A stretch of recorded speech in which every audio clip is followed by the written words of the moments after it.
Bismillahirrahmanirrahim. Assalamualaikum warahmatullahi wabarakatuh.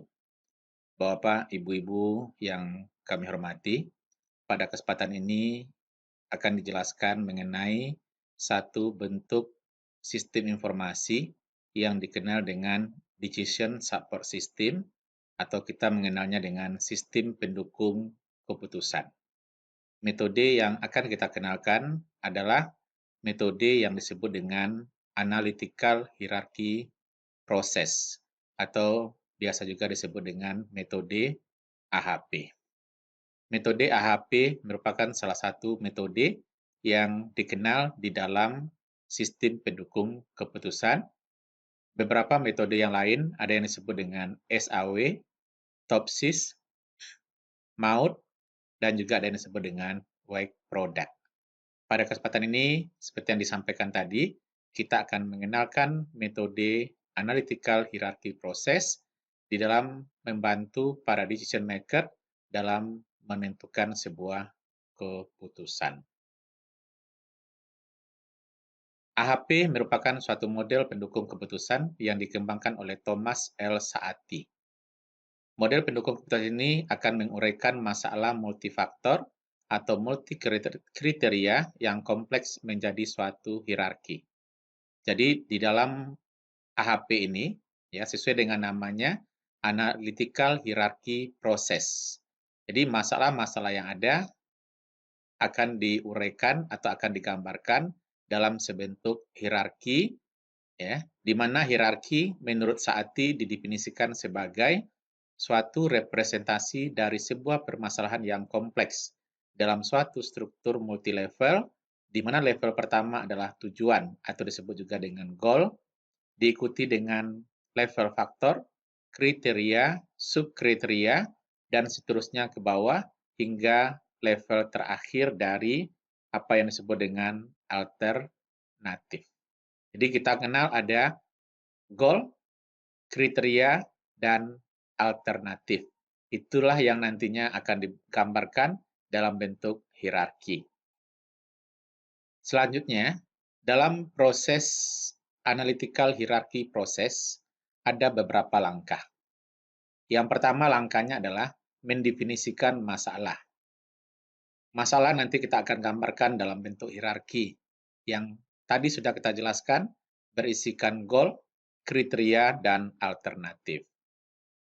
Kemudian yang kedua adalah menetapkan prioritas elemen. Yang ketiga, melakukan sintesis. Dan yang keempat, mengukur konsistensi, karena nanti harus memenuhi standar konsistensi yang ditetapkan. Kemudian menghitung konsistensi indeks, atau yang disebut dengan CI. Kemudian menghitung konsistensi rasio, atau CR. Dan yang ketujuh adalah memeriksa konsistensi hierarki. Ini adalah 7 tahapan di dalam algoritma atau dalam metode Analytical Hierarchy Process atau AHP.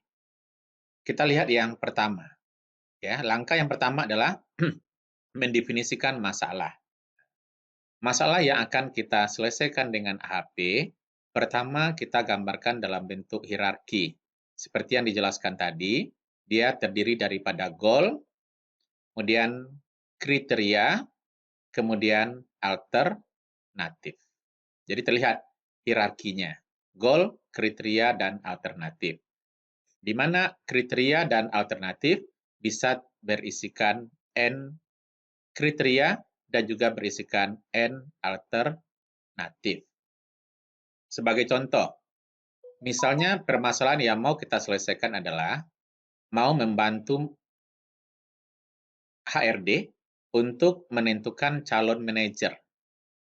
Di mana untuk menentukan calon manajer, penilaian yang dilakukan adalah terhadap 3 kriteria, seperti tanggung jawab, jujur, dan disiplin.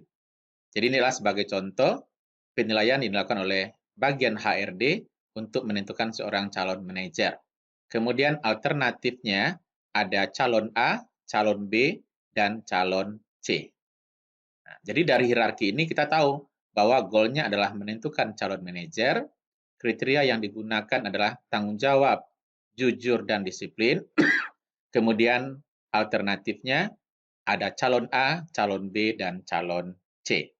Ini adalah langkah yang pertama, menentukan masalah. Yang kedua, tahapannya adalah menetapkan prioritas elemen.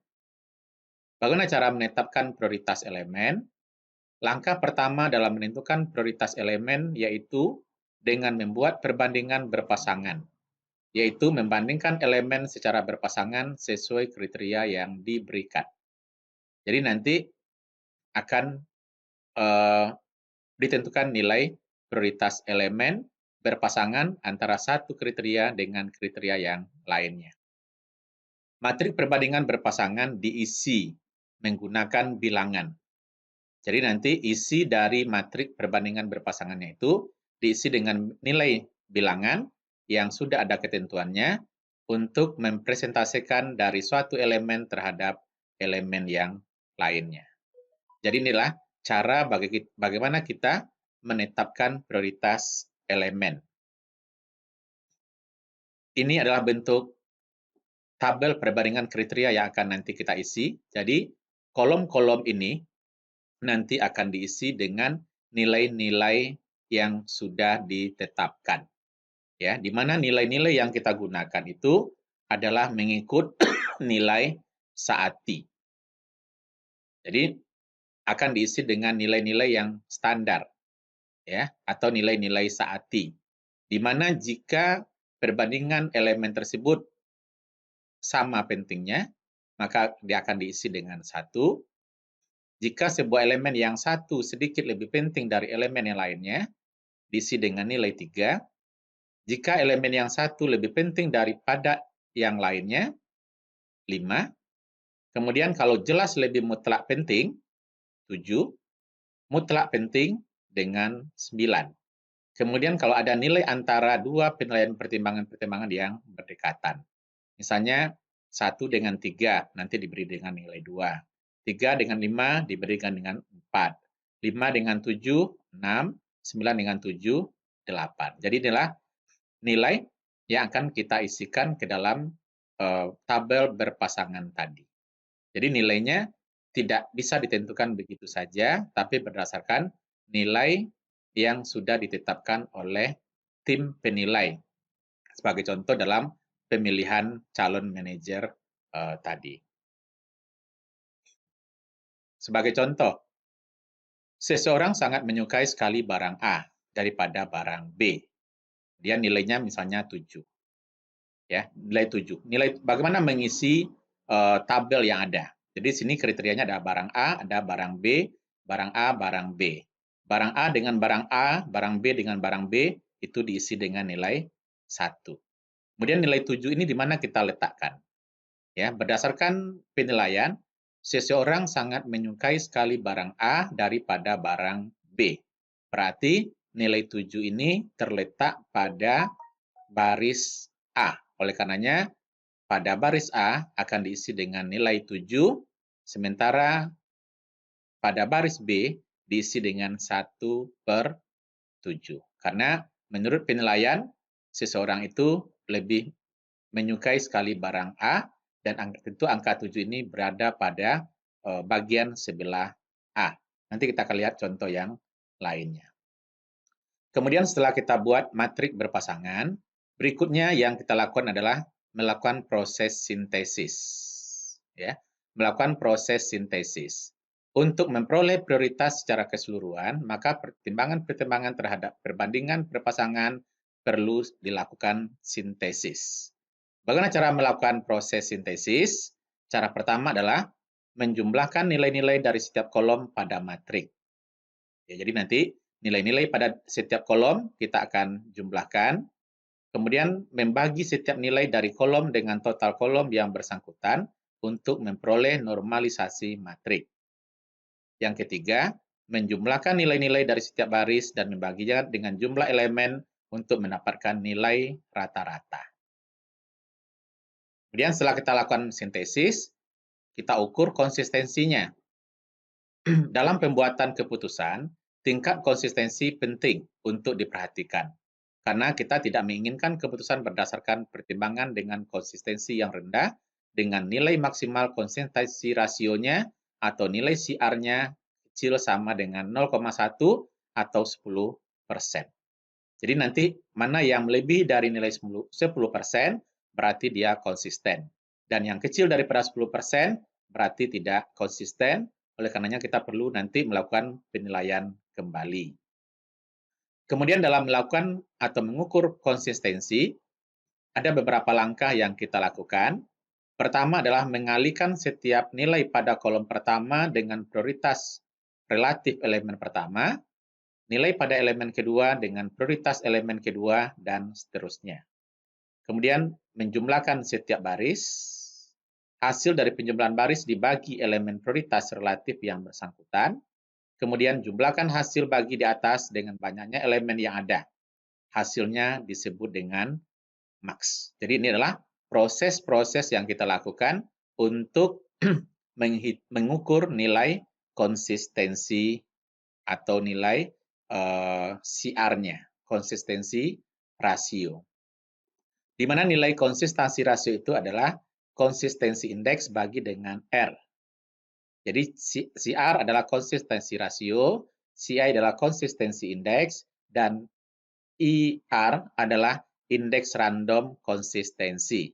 Dan untuk nilai IR ini atau indeks random konsistensi ini pun ada ketentuannya. Kemudian nilai CI adalah lambda max kurang N bagi dengan N min 1. Sementara N adalah banyaknya elemen. Nah, ini adalah daftar indeks random konsistensi. Kalau nilai kriteria kita ada 1, maka nilai indeks random konsistensinya adalah 0. Jika kriteria kita ada 2, maka indeks random konsistensinya adalah 0. Kalau 3, 0,58. Kalau 6, 1,24. Dan kalau ada 15 kriteria, nanti nilainya adalah 1,59.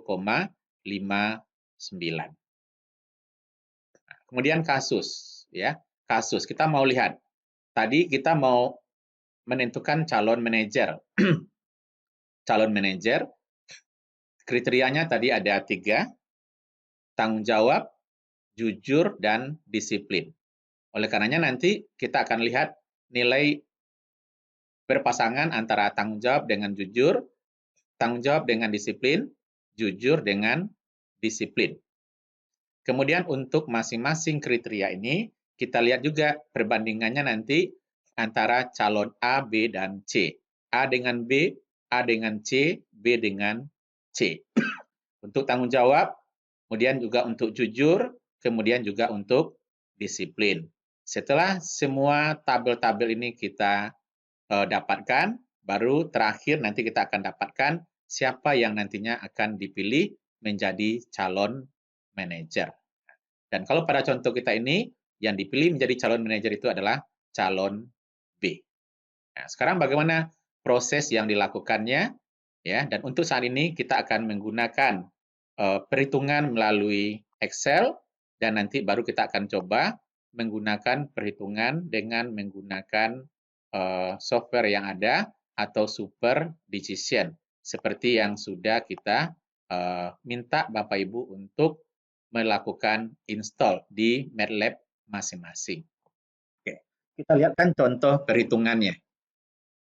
Nah, misalnya tadi, jadi yang pertama yang kita lihat itu adalah nilai perbandingan antara kriteria, ya, tanggung jawab dengan jujur, tanggung jawab dengan disiplin, jujur dengan disiplin. Kemudian inilah tabel yang akan kita lengkapi untuk menentukan apakah dia nilai CR-nya konsisten atau tidak. Bagaimana caranya tadi? Pertama kita akan lengkapi tabel ini. Inilah hasil penilaian daripada HRD kita terhadap perbandingan nilai antara masing-masing kriteria. Sebagai contoh, tanggung jawab dengan jujur. Sebelum kita isi dulu, untuk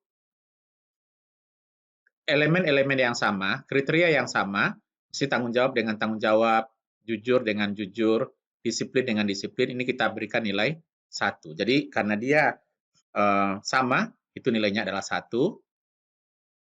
Kemudian yang lainnya kita isi. Berikutnya adalah tanggung jawab dengan jujur. Kalau kita lihat dari penilaian yang diberikan oleh HRD, antara tanggung jawab dan jujur itu, ternyata HRD kita menilai bahwa tanggung jawab itu lebih penting dan diberikan nilai 3. Ya, nilai 3 untuk tanggung jawab. Jadi antara tanggung jawab dengan jujur, berarti di sini kita akan lihat nanti tanggung jawab dengan jujur dan jujur dengan tanggung jawab. Sekarang, karena nilai tanggung jawab ini berada pada bagian tanggung jawab, maka nilai 3 antara tanggung jawab dan jujur diberikan pada baris tanggung jawab. Berarti di sini nilainya adalah 3. Jadi tanggung jawab dengan jujur adalah 3, sebaliknya jujur dengan tanggung jawab nilainya adalah 1/3, sama dengan 1/3. Kemudian yang kedua, tanggung jawab dengan disiplin.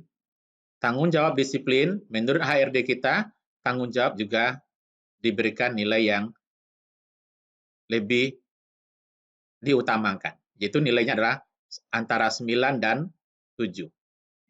Karena nilainya antara 9 dan 7, nanti kita isi dengan nilai 8. Tanggung jawab dengan disiplin, kemudian disiplin dengan tanggung jawab. Karena tanggung jawab itu nilainya lebih diutamakan, maka nilai 8 itu berada pada baris tanggung jawab 8. Sementara disiplin dengan tanggung jawabnya adalah 1/8. Kemudian jujur dengan disiplin. Jujur dengan disiplin, ternyata menurut HRD kita jujur lebih penting, lebih utama dengan nilai 3. Jujur dengan disiplin. Oleh karena nilai 3 itu terletak pada baris jujur. Ya. Sementara disiplin dengan jujurnya adalah 1/3. Setelah kita masukkan nilai-nilai ini, berikutnya kita akan melakukan nilai-nilai yang berikutnya.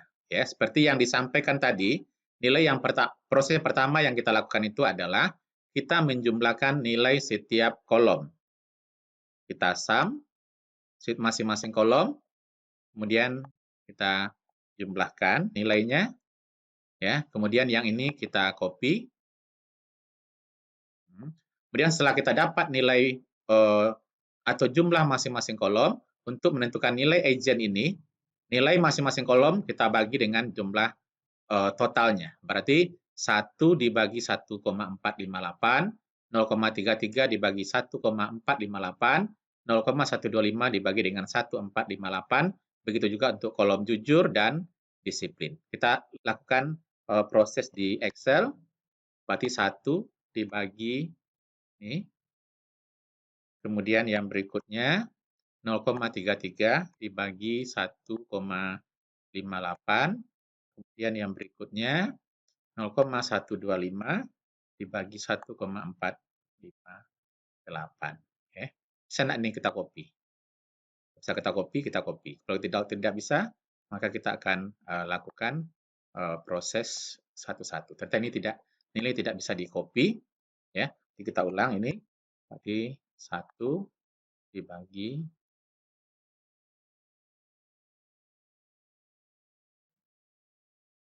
0,33 dibagi,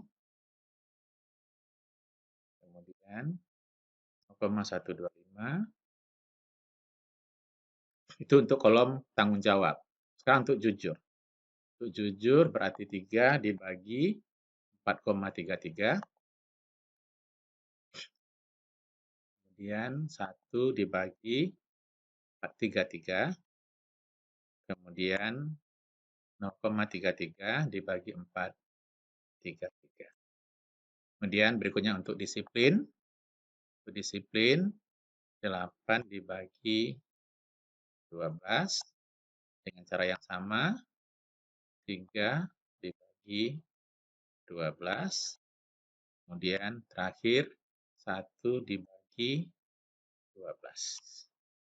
Setelah kita dapatkan nilai-nilai agent ini, berikutnya kita jumlahkan. Ya. Yang kita jumlahkan adalah 0,856 sampai dengan 0,677. Seperti ini tadi ada kesalahan.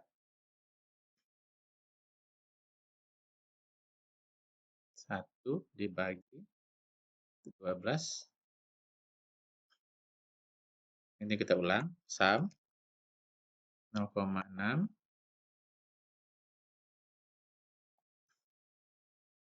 2, ini, kemudian kita kopikan, kemudian ini kita rata-ratakan, ya.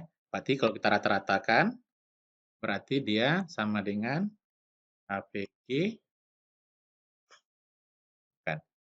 Rata-rata berarti ini dibagi jumlah kriteria kita ada 3, berarti dibagi 3, ya. Kemudian kita copy, kemudian kita jumlah. Berarti ini kita sum, maka nilainya harus 1. Nilainya harus 1. Berarti ini sudah benar perhitungannya. Kemudian nanti kita akan menentukan nilai CR. CR sama dengan CI bagi dengan IR. Oke. Oleh karenanya kita pertama harus cari nilai CI. Dan untuk DCI nilainya sama dengan lambda max kurang dengan N bagi dengan N kurang 1. Sekarang bagaimana menetapkan nilai lambda max? Lambda max rumusnya adalah total nilai tanggung jawab dibagi dengan rata-rata tanggung jawab tambah dengan total jujur kali dengan rata-rata jujur tambah dengan total disiplin dibagi dengan rata-rata disiplin. Jadi rumusnya adalah jumlah tanggung jawab kali dengan rata-rata tambah jumlah jujur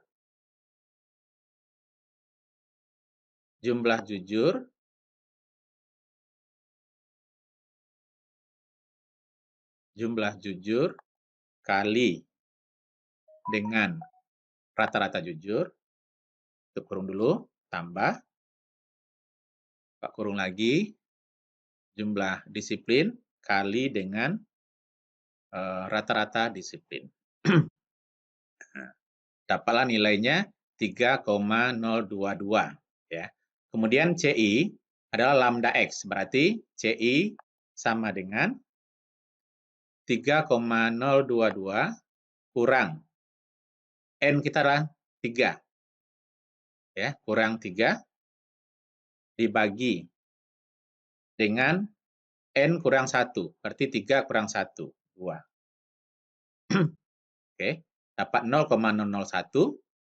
Kemudian nilai CR kita adalah CI kurang dengan IR. CI berarti 3 CI-nya adalah 0,01 dibagi dengan nilai IR-nya. Bapak Ibu lihat kemarin tadi nilai IR-nya.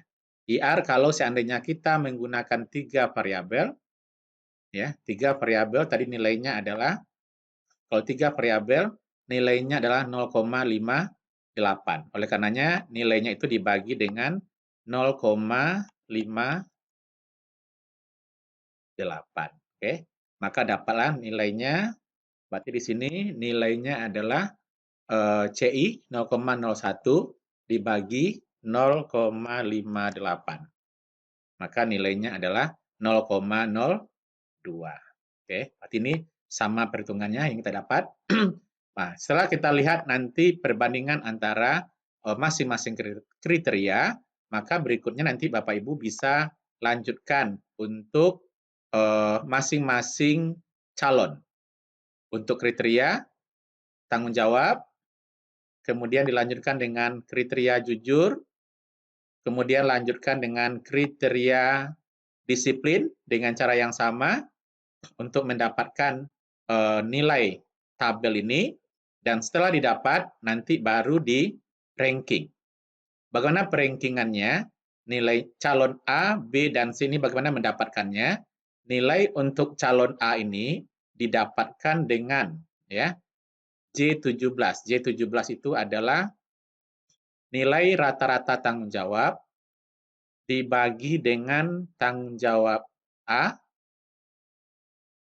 tambah dengan rata-rata jujur kali dengan nilai jujur untuk A tambah rata-rata disiplin kali dengan nilai disiplin calon A, begitu juga untuk yang B, begitu juga untuk yang C, sehingga dari nilai ini dapatkanlah bahwa calon yang direkomendasikan itu adalah calon B untuk menjadi manajer dari 3 calon yang sudah kita tetapkan tadi. Jadi prosesnya sama seperti yang ada di Excel tadi. Jadi tadi kita sudah contohkan satu cara bagaimana mengisi tabel sampai mendapatkan nilai CR-nya. Ya, dengan cara yang sama, Bapak Ibu nanti akan bisa melakukan prosesnya. Jadi beginilah cara kerja daripada algoritma AHP yang dapat digunakan untuk membantu para